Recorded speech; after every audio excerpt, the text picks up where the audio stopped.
അപ്പോൾ ഇന്നത്തെ പ്ലാനാണ് നമുക്ക് ഒരു നൊസ്റ്റാൾജിയ ആയിട്ടുള്ള ഒരു കാര്യം ചെയ്യാൻ. ഒരു പഴങ്കഞ്ഞി കുടിക്കാനാണ് ആഗ്രഹം. അപ്പോൾ തലേദിവസത്തെ മീൻ കറി, മീൻ ഫ്രൈ, മോര് കാച്ചിയത്, കട്ടത്തൈര്, കപ്പ എല്ലാം റെഡി. അപ്പോൾ നമുക്കൊന്ന് മിക്സ് ചെയ്തിട്ട് ലാലേട്ടൻ പറയണ പോലെ ഒരു ലാഭം എന്നാൽ നമുക്ക് ഉള്ളി മുളകും കൂടെയുള്ള ചമ്മന്തി ആഡ് ചെയ്യാം. പിന്നെ ഇതിലേക്ക് കുറച്ച് കപ്പ, പിന്നെ മാങ്ങയും മുളകും കൂടി ഇട്ട് മീൻ കറി, നല്ല കട്ടത്തൈര്, പിന്നെ ഒരു മാങ്ങ അച്ചാർ, മോര് കാച്ചിയത്, മീൻ ഫ്രൈ, മെഴുക്കുവരട്ടി,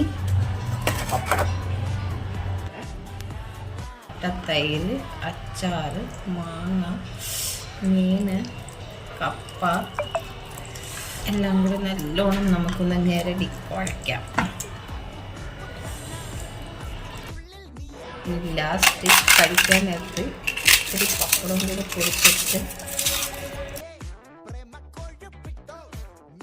എല്ലാം കൂടെ കുഴച്ചിട്ട് ഇതിൽ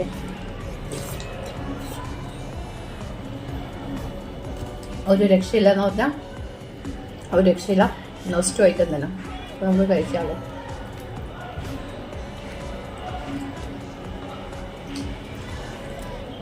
ഇത്രയും മീൻ ഫ്രൈയും കൂടെ ഇട്ട് കഴിച്ചിന്ന മോനെ സ്വർഗം. ലാസ്റ്റ് ഇത് കുറച്ച്